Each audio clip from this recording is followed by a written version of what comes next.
brothers and sisters. So if you're like me and you feel like communication is a huge issue, then you will love this episode of Solidarity Soldiers. We have the shop committee exclusively, and they're answering important questions and getting us prepared for what's to come. Collective bargaining is the art of making the impossible possible. It is the art of turning no's to yeses. And patience is a virtue in collective bargaining. Not everything happens overnight, and you don't want to get rushed into collective bargaining. You know, there's a lot of people out there who believe that if you scream and holler at the bargaining table, you're going to get more.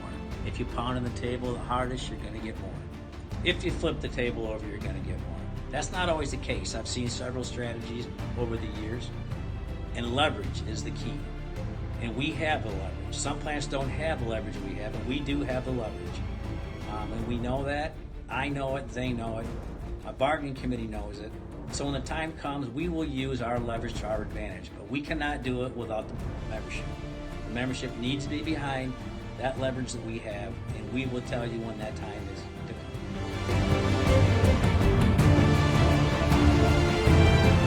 I just came somewhat as a surprise yesterday. Me and Richard in the office, and we decided to look, see who was any news is up, and surprised when we see that General Motors was, because everybody was picking Ford to be a target, but it really shouldn't have been a surprise, because the last contract was supposed to be Ford too, and it ended up being Chrysler. So I think it's better for us going first.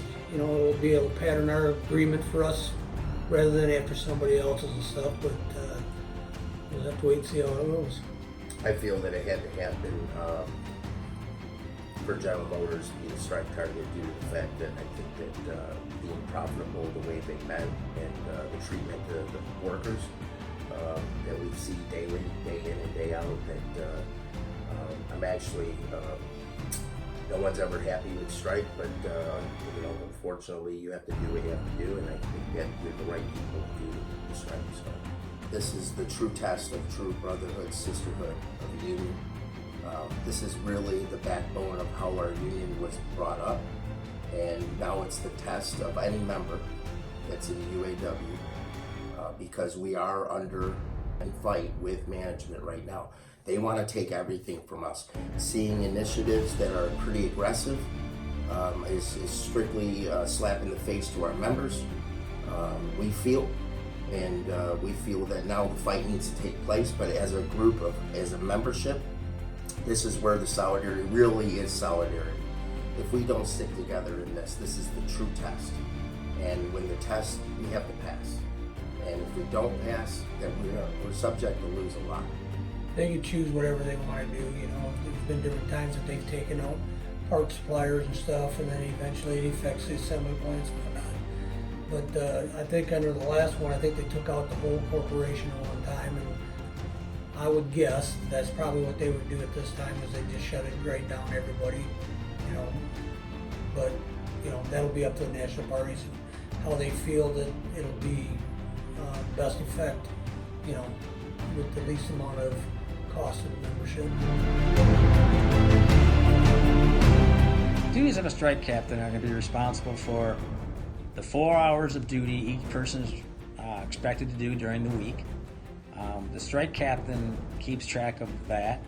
Strike captain makes sure that everybody's doing what they're supposed to do and not doing things that may damage vehicles, because sometimes vehicles will come through that picket line. Strike captain is responsible for somewhat of the behavior of the people that are on his team. Currently, we got 150 strike captains.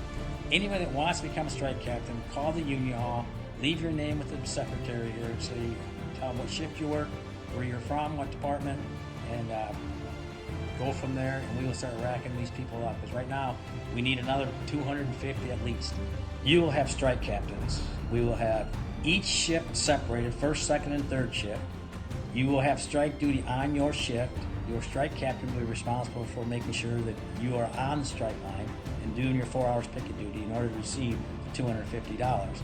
So when you report to the hall, we'll have lists everywhere for everybody to look to see where they are on the list, and you will be given picket duty based on the shift you work on. You know, there's a lot of educated members out there, and they do this build every day. They are the professional truck builders. They are the ones that are the knowledge base that management really needs to start listening to.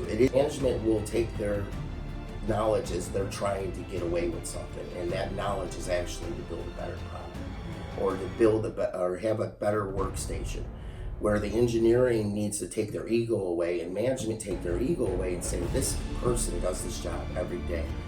They're the professional that does it every day, so they know the best and the best way to do it. So if management doesn't take that into consideration, then it's a lose right there.